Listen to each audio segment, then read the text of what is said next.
Bueno, les comento un poco cómo nació la idea de lo que va a desarrollar Daniel hoy. La verdad que estábamos, cuando organizábamos el retiro, pensando, él decía que yo tenía que tener un taller y yo decía que él tenía que tener un taller, uno de los dos quedaba afuera, ¿no? Así era. Y terminamos los dos adentro, aunque él es el que va a hablar. Pero tengo que decir, porque él sabe que es así, que un poco la idea nació de alguna charla que tuvimos con Ana, y Ana me dijo que bueno sería hablar de algo que es muy práctico. Yo creo que más que nada el aspecto práctico de este taller tiene que ver con la propuesta práctica que hoy Daniel nos va a dar finalmente. Pero quiero contarles un testimonio para arrancar, antes de darle el micrófono a Daniel y de alguna manera con el testimonio les voy a decir de qué se trata el taller. Yo me acuerdo que era noviembre del 2005, estábamos en Mendoza, no en Chianté, pero estábamos en Mendoza, muy parecido a esto, pero no era un retiro de jóvenes, era un retiro general. Los de Mendoza, ¿cuántos hay de Mendoza acá? Creo que se deben acordar, tenían 9 años menos, pero algo se deben acordar. Y estaba Mario, lo habían invitado para hablar, y creo que era una tarde que él estaba ahí, me imagino que ya preparado para hablar, pero se metió un anciano. Tenía más de 80 años, ¿no? 83 años. Y habló él.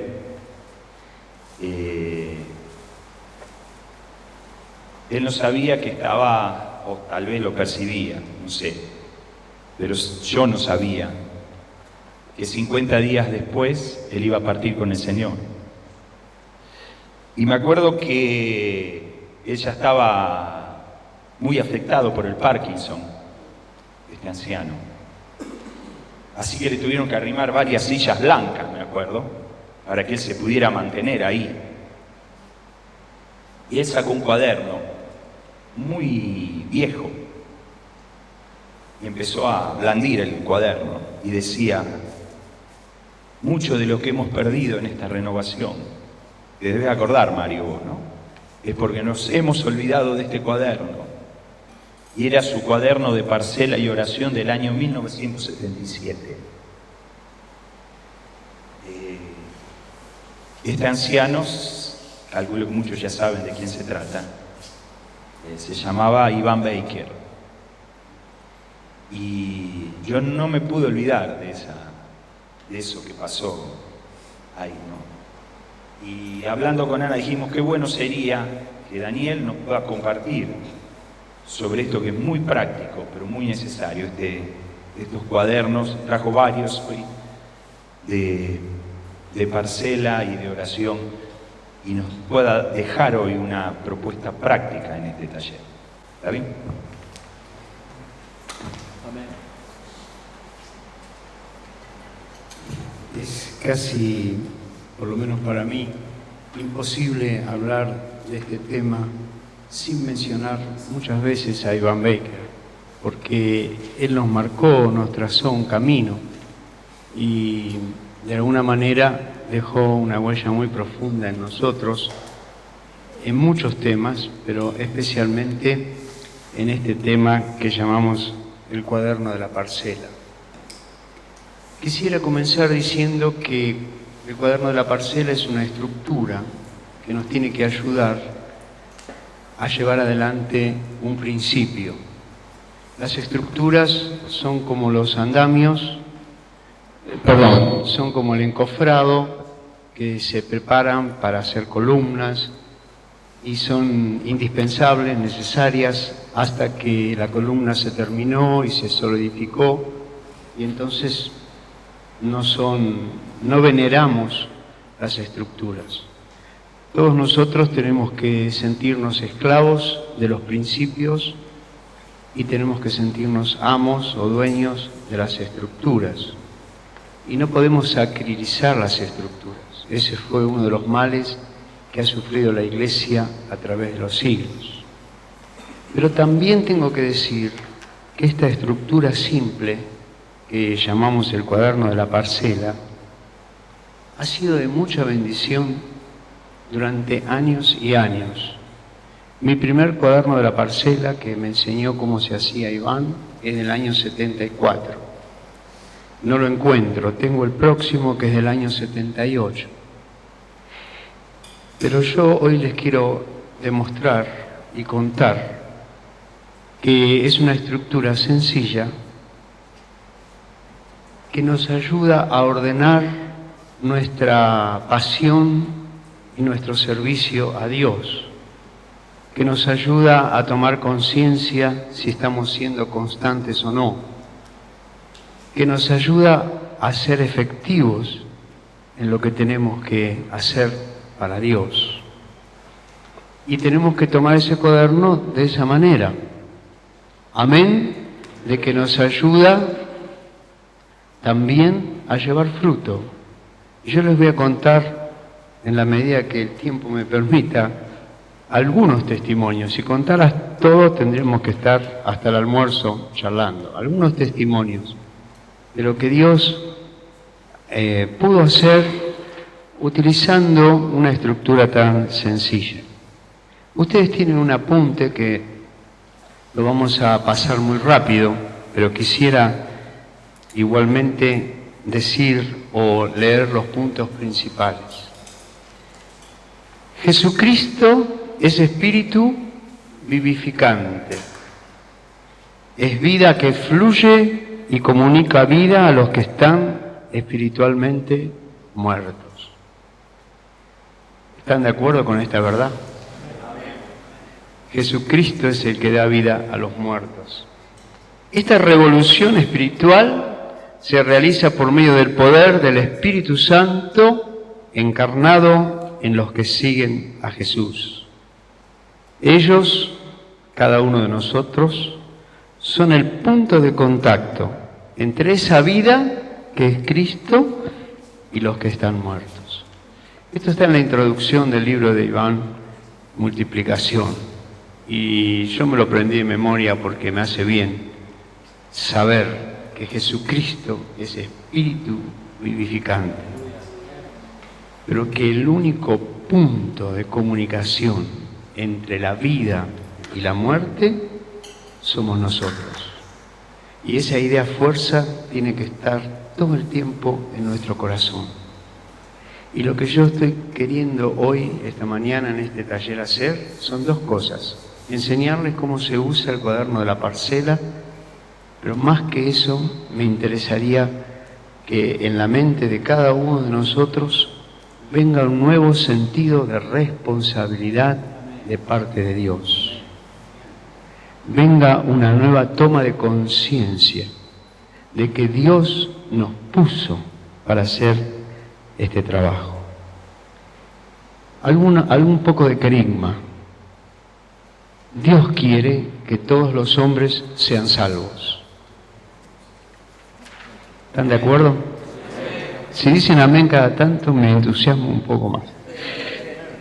Dios quiere que todos los hombres sean salvos. Y hay 3 versículos que nos van a leer aquí los hermanos.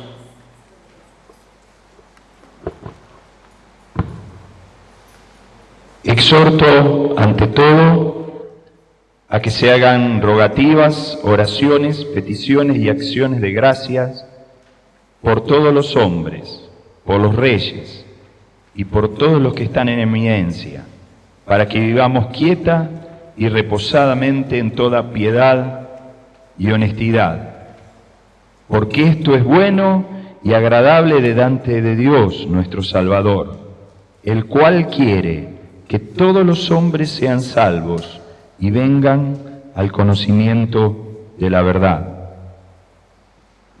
Porque la gracia de Dios se ha manifestado para salvación a todos los hombres.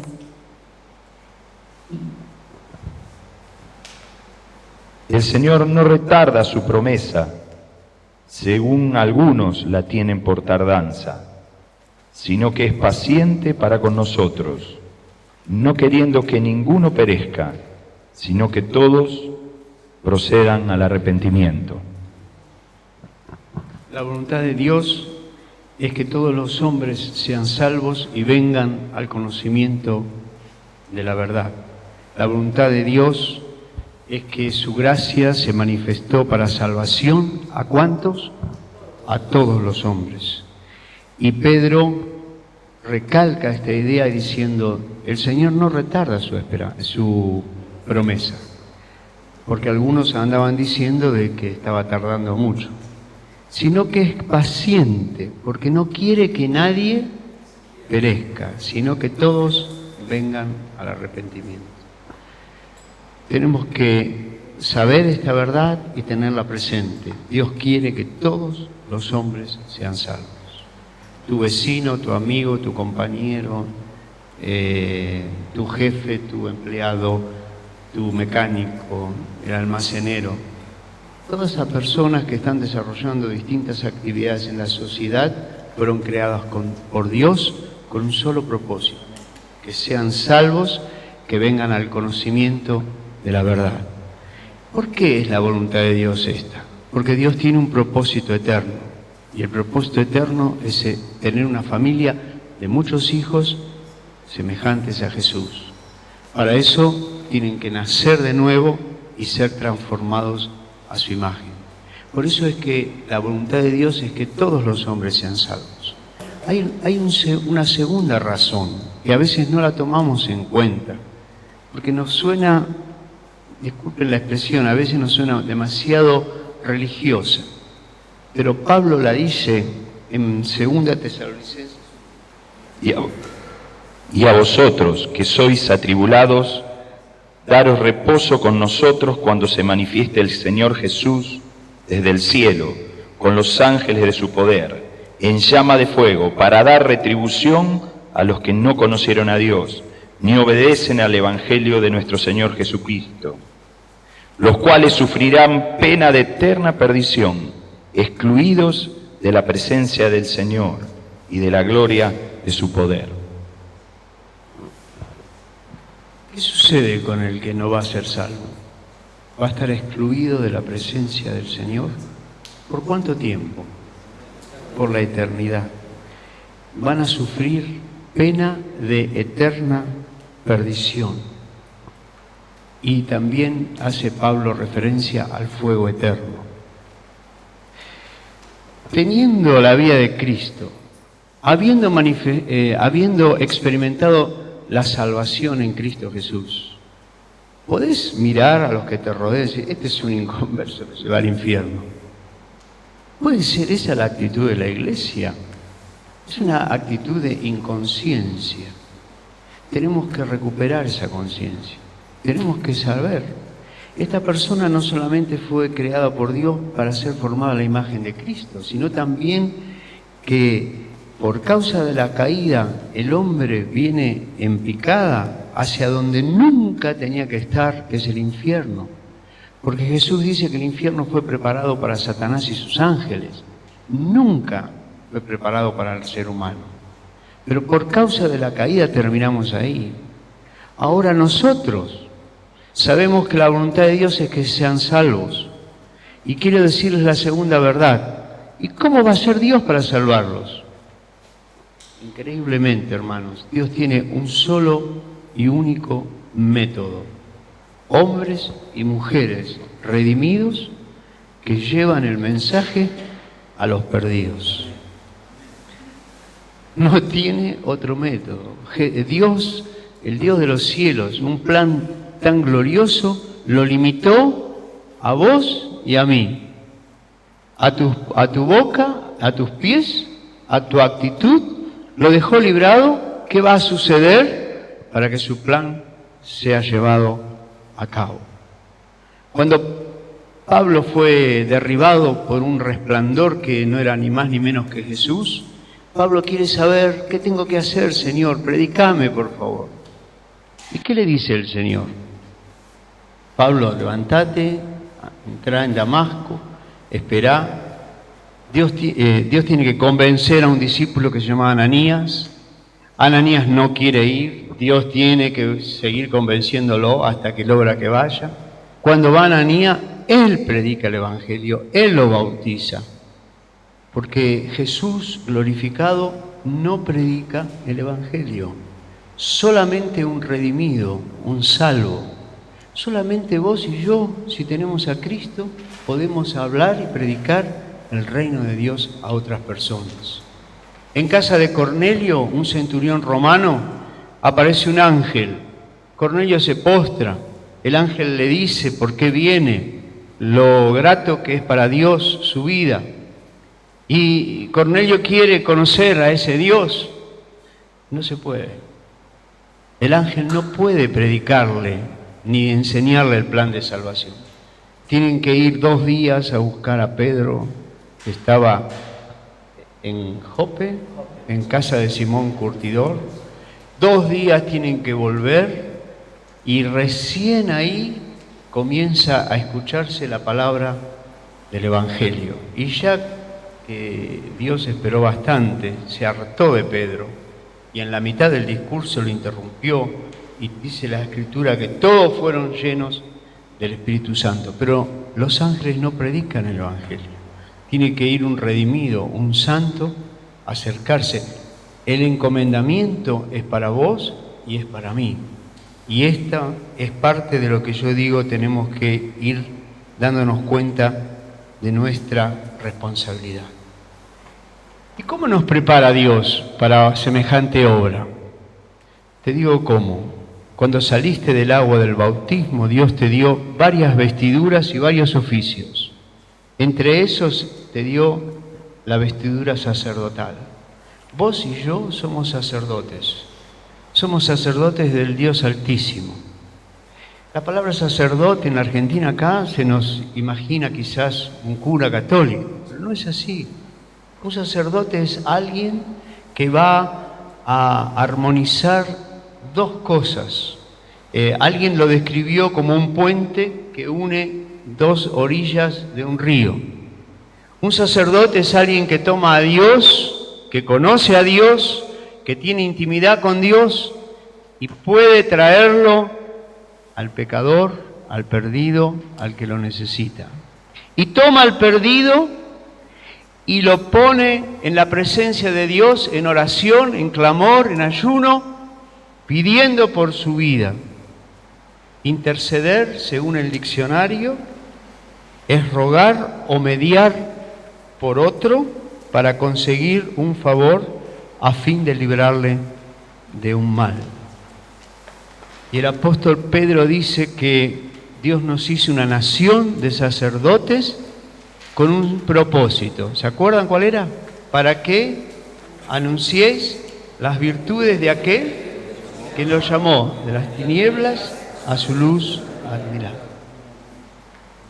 Otro oficio que nos da Dios, embajadores de Cristo. Después lean los versículos porque si no vamos a extendernos demasiado.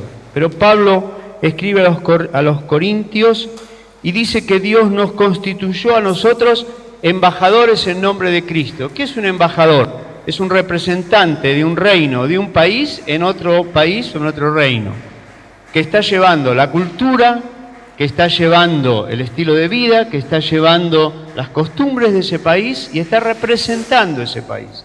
Y dice la Escritura que Dios nos encargó a nosotros que seamos esos embajadores en nombre de Cristo, rogándole a los hombres que se vuelvan a Dios, pidiéndoles que dejen el camino que están siguiendo fuera del Señor. Como si Dios rogase por medio nuestro, os rogamos en nombre de Cristo, dice así el apóstol Pablo.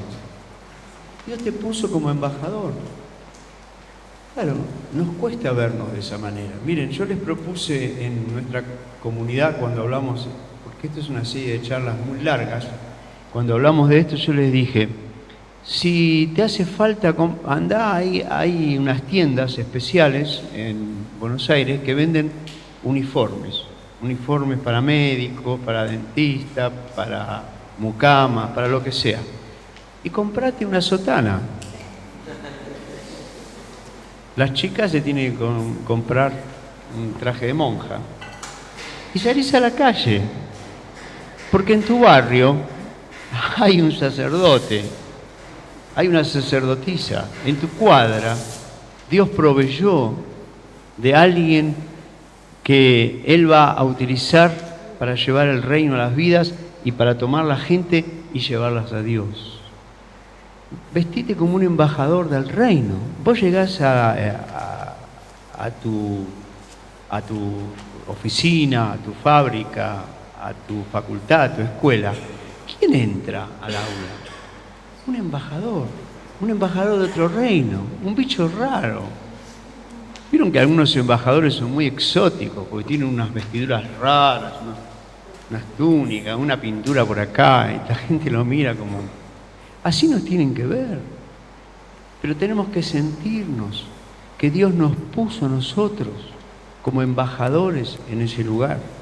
Y también Dios nos hizo, bueno, quisiera decir que cuando Dios nos dice que somos embajadores para reconciliar a los hombres con Dios, la palabra reconciliar significa volver a conciliar o unir las relaciones o amistades rotas. También dice Hechos capítulo 1, versículo 8, que vamos a recibir poder para poder hablar en lenguas, profetizar, danzar, hacer el trencito en la reunión. No, dice, recibiréis poder cuando haya venido sobre vosotros el Espíritu Santo y me seréis testigos. ¿Para qué necesitamos ese poder? Para testificar acerca de la experiencia que hemos tenido. ¿Qué es un testigo? Un testigo es alguien que vivió o vio algo y cuenta al participar de esa experiencia cómo fue. Es testigo de un hecho. Lo más simple y concreto que tenemos que hablar cuando hablamos del reino de Dios es compartir nuestro testimonio personal. Es irrefutable. Ustedes vieron que nos ponemos a predicar y la gente empieza a hablar, disculpen la expresión, muchas pavadas. Y bueno, si Dios existe, ¿por qué entonces no se para el sol ahora mismo? Si Dios tiene poder, que se oculte el sol y que empiece a nevar.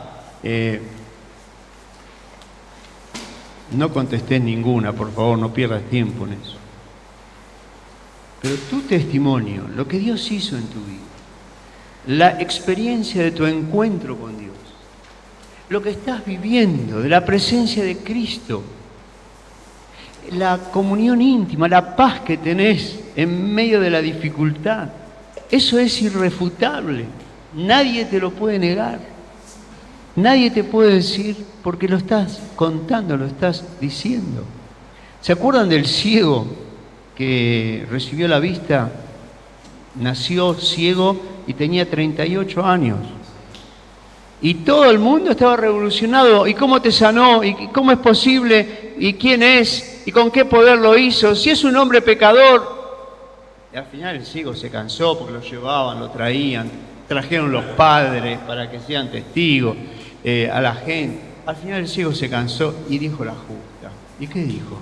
Miren, si es pecador o no, yo no lo sé. Pero una sola cosa sé, que antes era ciego y ahora veo. ¿Y qué vas a decir? Entonces nuestro testimonio es irrefutable. ¿Dónde vamos a ejercer nuestro oficio de sacerdotes, de embajador y de testigo? ¿Dónde lo vas a ejercer? Señor, estoy viendo una región al este de África, cerca de Etiopía. No, querido, no te gastes tanto, deja que haya algún africano que ahí va a predicar a los africanos. Es en tu cuadra, es en tu manzana, en tu edificio, en tu facultad, en tu escuela, en tu trabajo, en tu oficina, en tu fábrica, en tu barrio, tus parientes, tus amigos. Empezá por ahí, después si Dios te quiere mandar a China, África, no sé cómo va a ser Dios. Pero la realidad es que donde estoy, tengo que sentir que soy un embajador en nombre de Cristo, que soy un testigo de lo que Dios ha hecho en mi vida y que soy un sacerdote para Dios y para los hombres y para muchos de los que nos rodean, para muchos de los que estoy diciendo, compañeros, amigos, vecinos, familiares, ustedes agreguen a la lista lo que quieran, escúchenme bien porque esto sí nos va a traer un grado de responsabilidad. La única esperanza somos nosotros. No tienen otra esperanza. Puede ser que alguien en algún momento de su vida se acerque y le hable del reino, pero es tu responsabilidad y es mi responsabilidad. Y ahora sí, vamos a empezar con el tema. Vamos a saltear algunas hojas y vamos a ir a la hoja número 4 que dice 5 principios para la extensión del reino.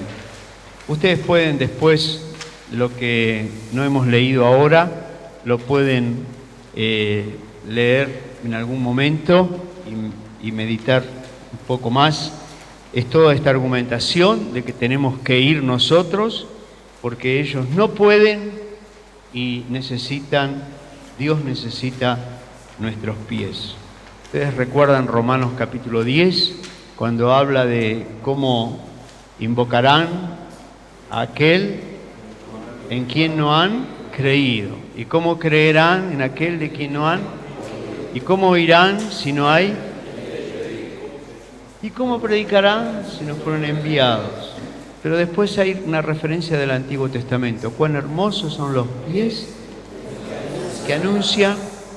¿Ustedes vieron alguna vez a un pie hablar? Y este pie anuncia la paz. No, la que anuncia la paz es tu boca, pero tus pies te tienen que llevar. Vos tenés que decidir hacia dónde van a ir tus pies. Y esa decisión para muchos significa entre la vida y la muerte. ¿Cómo es el proceso de salvación? Déjenme decir esto nomás antes de empezar el tema. Es así. Si invoca el nombre del Señor, es salvo. Entonces, bueno, que invoque el nombre del Señor. No, dice Pablo. ¿Cómo va a invocar el nombre del Señor? Está invocando la pirámide de poder. Está buscando el tarot. No está invocando el nombre del Señor. ¿Y por qué? ¿Y por qué es lo que aparece publicado en los periódicos más comunes, en las revistas? Es lo que ve, lo que sabe. ¿Cómo va a invocar el nombre del Señor si no cree? Entonces, ¿cómo es el proceso de salvación? Uno que invoca el nombre del Señor para salvación. Invoca porque cree. Cree porque oye. Oye porque le predican, porque le hablan. ¿Dónde comienza la salvación de una persona? ¿Dónde comienza la salvación de los que te rodean y no conocen a Cristo? Y que los sociólogos dicen que más o menos todos nosotros tenemos o estamos rodeados de unas 300 personas como mínimo, que de alguna manera nos estamos relacionando, sean vecinos, amigos, parientes o conocidos. Comienza en nuestra boca, comienza en mi boca y en la tuya. Nuestra boca se abre y habla el Evangelio del Reino. El oído oye, al oír cree, al creer invoca y al invocar es salvo. Miren si hay responsabilidad de parte nuestra en todo este proceso de salvación. Es muy interesante un pasaje en Hechos, capítulo 16, versículo 12 al 15. Lo iba a saltear, pero me gustaría leérselos. Hechos, dije, ¿no? Hechos 16, 12. Está Pablo, o llega Pablo. Dice, y de allí a Filipos, que es la primera ciudad de la provincia de Macedonia y una colonia, y estuvimos en aquella ciudad algunos días. Y un día de reposo, un sábado, salimos fuera de la puerta. ¿Cómo se hace para salir fuera de la puerta? ¿Cómo se hace? Este lugar queda exactamente, más o menos, es un río que pasa a 500 metros de la puerta de la ciudad, fuera de la ciudad. Hay un pequeño bosque y ahí pasaba el río y ahí se juntaban los judíos, era un día de reposo. Primer cosa, no se quedó durmiendo la siesta. Dice la Escritura, salimos fuera de la puerta, junto al río, donde solía hacerse la oración. Y sentándonos, hablamos. Pies que van, boca que habla. A las mujeres que se habían reunido. No había ni un solo hombre, eran todas mujeres judías, se juntaron a orar. Salieron, caminaron los 500 metros, llegaron, comenzaron a hablar, obviamente, el reino de Dios. Entonces una mujer llamada Lidia, vendedora de púrpura de la ciudad de Tiatira, que adoraba a Dios, estaba oyendo. Pies que van, labios que hablan, oído que oye. Y acá está el Espíritu Santo en el medio, obrando. Y el Señor abrió el corazón de ella para que estuviese atenta a lo que Pablo decía. Dios interveniendo. Si había siesta en la ciudad, todo lo que hablamos se murió. Pero si hay pies hermosos, bienaventurados, gloriosos, que van, labios que hablan, oídos que oyen, el Señor obrando para que nazca la fe, sucede el milagro. ¿Saben cómo sigue el próximo versículo? Y cuando fue bautizada, y su familia. Miren cómo termina la historia. Lidia bautizada y su familia. Y les digo más, la iglesia en esa ciudad empieza en ese lugar. Así funciona el Evangelio del Reino. La sencillez absoluta, la dependencia absoluta de Dios hacia nosotros, nos entrega a nosotros la palabra de la reconciliación y somos nosotros los que tenemos que ir, los que tenemos que llegar, los que tenemos que hablar acerca del tema. Página 4, 5 principios para la extensión del reino de Dios. Les quiero mostrar esto. Esto era de Iván, lo tengo como un recuerdo. ¿Ustedes llegan a leer lo que dice ahí? Parcela. No era el primero, me gustaría tener el primero, lo voy a rastrear, capaz que lo encuentro. Este es del año 85, 86, 87.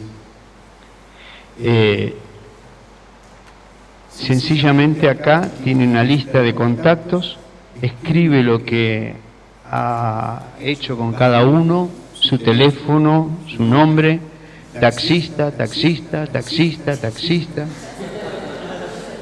jóvenes judíos, electricista, jóvenes de San Bernardo, qué sé yo, está lleno de apuntes. Año 85, 86, 87. O sea que no estamos improvisando nada. Mi cuaderno de la parcela del año 78. Es emocionante verlo, este cuaderno. Para mí, para ustedes quizás no signifique nada.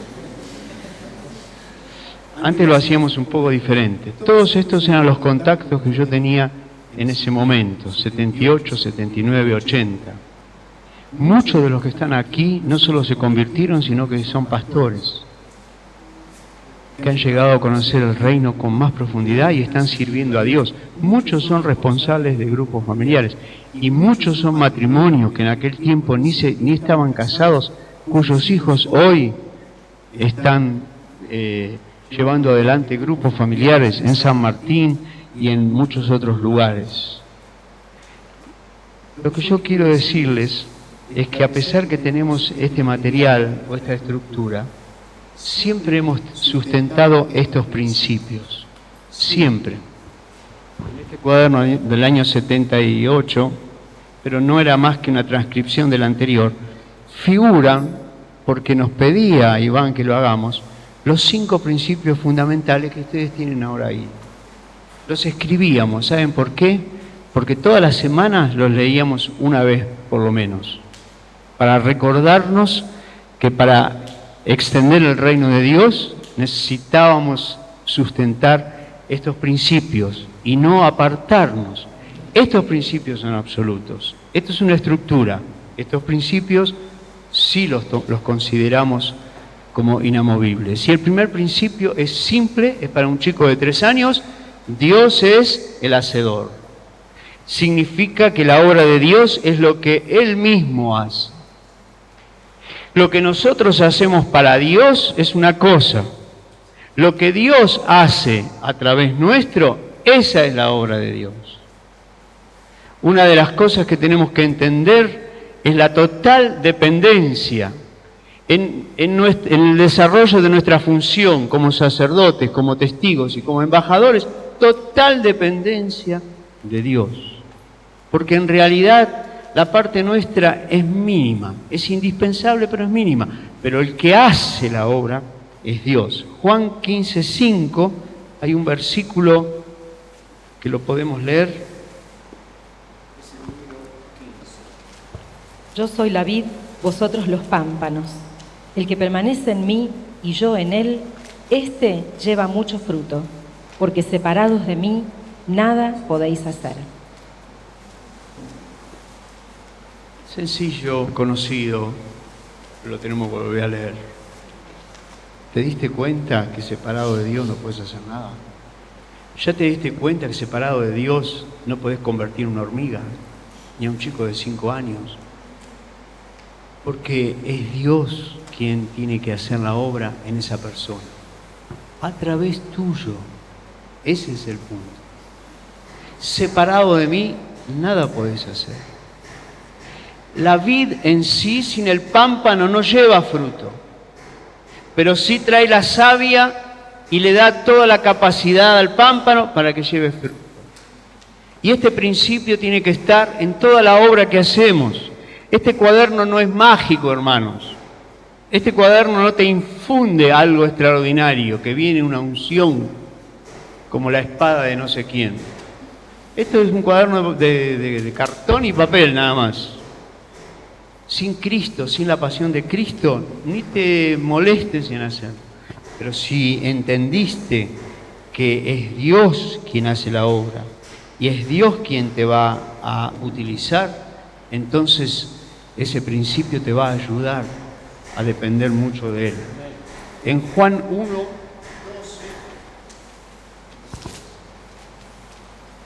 pero está en la versión Dios habla hoy.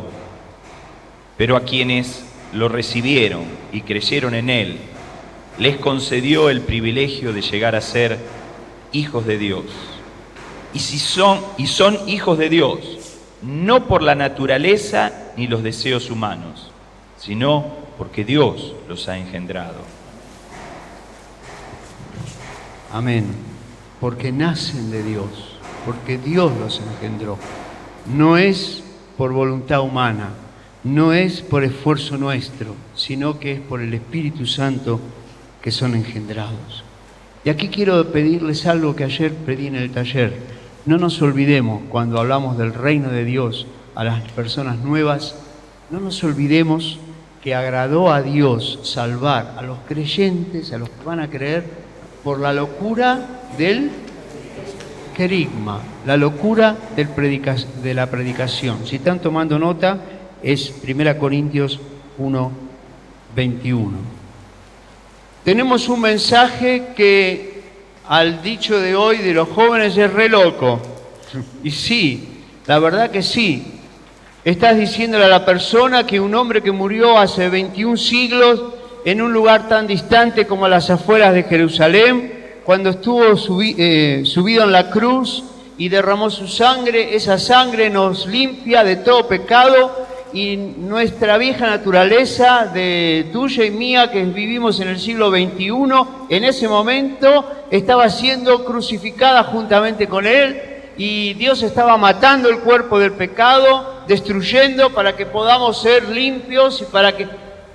pará, flaco, pará, ¿qué estás diciendo? ¿Cuántas incoherencias? Es más creíble Caperucita Roja que es lo que te dice. Y sí, es locura. La predicación es una locura. Todo lo que decimos es una locura. Pero es una locura que produce vida. Es una locura que nos transformó. Es una locura que viene junto con el Espíritu Santo y hace que nazcamos de nuevo. Produce el nuevo nacimiento en nosotros. Hace muchos años atrás, un hermano que algunos conocen acá, me contó cómo se convirtió. Estaba hace como 30 o 40 años, estaba en Buenos Aires viviendo y se fue a una plaza muy grande que hay en el centro de Buenos Aires, Plaza 11, y estando ahí en la plaza, estaba haciendo tiempo para encontrarse con su tercer novia. Así me dijo él, tenía 3 novias. Y como llegó... ¿Cómo? 3 novias simultáneamente, sí. Salía un día con uno, otro día con otro, otro día con otro. En realidad un sinvergüenza, no, nada que ver con novias. Y estaba aburrido dando vueltas por la plaza y escucha sonar una trompeta. Y dice, ¿quién es el loco que está tocando la trompeta en medio de la plaza? Y fue ahí, y sí, había uno que estaba tocando la trompeta, estaba tocando un himno. Él no sabía que era un himno, pero era un himno. Y estaba una mujer embarazada, una viejita, y ahora estaba él, eran 3. Y estaban todos escuchando así, mirándolo. La gente pasaba, los coches, Plaza 11 es un infierno. Y supongo, si él, como él dijo que era la tarde, peor. De repente este muchacho dejó la trompeta, tomó la Biblia, leyó un pasaje y habló 10 minutos de lo que decía la Biblia. Y este hermano me contó lo que le pasó a él. No se acuerda quién era el joven, no sabe qué pasaje leyó, no se acuerda qué es lo que explicó, solamente se acuerda que en un momento el joven dijo, el que quiere seguir a Cristo, y se pasó así en el frente, pasó así, avanzó un paso y se tiró de rodillas. Arrodíllense acá conmigo. De paso les digo que este predicaba como si estuviese en el Luna Park ante 10.000 personas. Y era una viejita, una embarazada y este muchacho. Gloria a Dios por que haya un querú. ¿Ustedes saben lo que es un querú? El querú es un heraldo, es el que proclama el querigma. Y este muchacho dice, yo no sé lo que me pasó, pero de repente yo tenía una necesidad de arrodillarme. Y se arrodilló y oró con él, y él oró por él, y él estaba ahí, y cuando abrió los ojos, el muchacho se estaba levantando, guardando la trompeta, y se estaba yendo. Y me contó que le pasó así. Cuando me levanté, yo no tenía ganas de encontrarme con ese chico.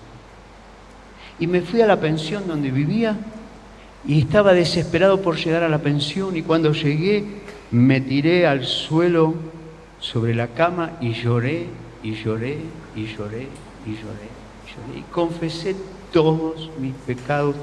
Él me dijo, desde los 8 años me acordaba de cosas inmundas en mi vida, confesé todo, amanecí con la sábana mojada de tantas lágrimas y dormido sobre la cama.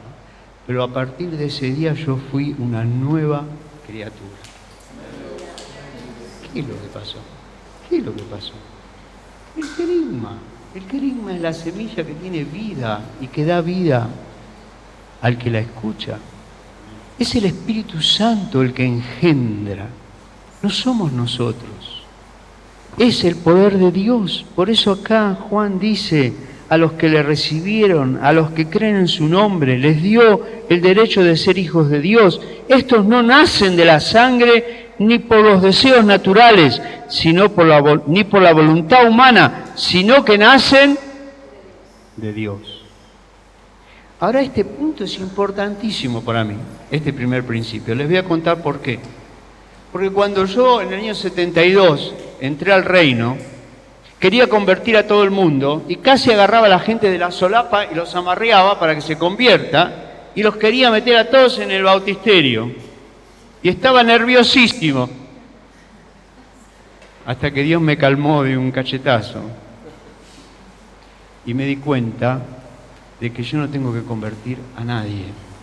Me dice, pero eso es muy simple. Miren, será simple, pero a mí me trajo mucha paz. Mi función no es dar vida, esa es la función de Dios. Mi función es juntar la vida con la muerte y dejar que todo el proceso lo haga Dios. Pero esto sí lo tengo que hacer. Lo mínimo tengo que hacer. Somos colaboradores de Dios en su obra. Interiormente tenemos que tener una total dependencia y saber que la obra la hace Dios. Hace unos meses atrás, después de muchos años, quizás 10 años que tengo un pensamiento, hice mi propia huerta familiar, muy chiquita, está contra una pared en el jardín y tiene 50 centímetros por 3 metros. Pero yo hace como 6 meses que no compro más ni lechuga, ni raicheta, ni albahaca, ni perejil, ni cebolla de verdeo. Para envidia de todos ustedes. Y corto y sale, y corto y sale, y corto y sale. Ya va la 6ª vez que paso por el pedazo más grande, que es la raicheta, porque es lo que más me gusta. La 6ª vez que paso, cuando llego al final, ya tengo acá para seguir cortando. Ahora, permítanme que les dé un ejemplo. Ustedes vienen a mi casa, me encuentran a mí sentado en una silla, frente al cantero. Y dice, ¿qué estás haciendo? Mirá, yo tengo un sueño, tengo unas ganas bárbaras. Yo quiero comer raicheta de mi casa, lechuga morada, cebolla de verdeo, albahaca. Y estoy esperando que crezca. Ah, qué bueno, no sabía que habías plantado lechuga, raicheta. No planté nada. ¿Viste? Hay que llamar a unos hombres de blanco. Te ponen un chaleco de fuerza. Te llevan. Pero la iglesia está así. Señor, danos fruto. Señor, multiplícanos. Señor, que miles te conozcan. No tenés una lista de oración. No tenés una acción en la semana hacia un pecador. Ni vos, ni los otros 500, 300, 250 de la congregación. ¿Qué estamos esperando? ¿Cuál es esta locura filosófica que pensamos que el fruto se va a generar así? Nosotros necesitamos nuestra parte. Ahora, cuando yo di vuelta a la tierra, le puse tierra abonada, compré las semillas, puse las semillitas, la cubrí con tierra y todos los días me acuerdo de regar. ¡Oh, sorpresa! Tengo lechuga, tengo albahaca, tengo raicheta. ¡Oh, sorpresa! No, sorpresa no. Funciona solo.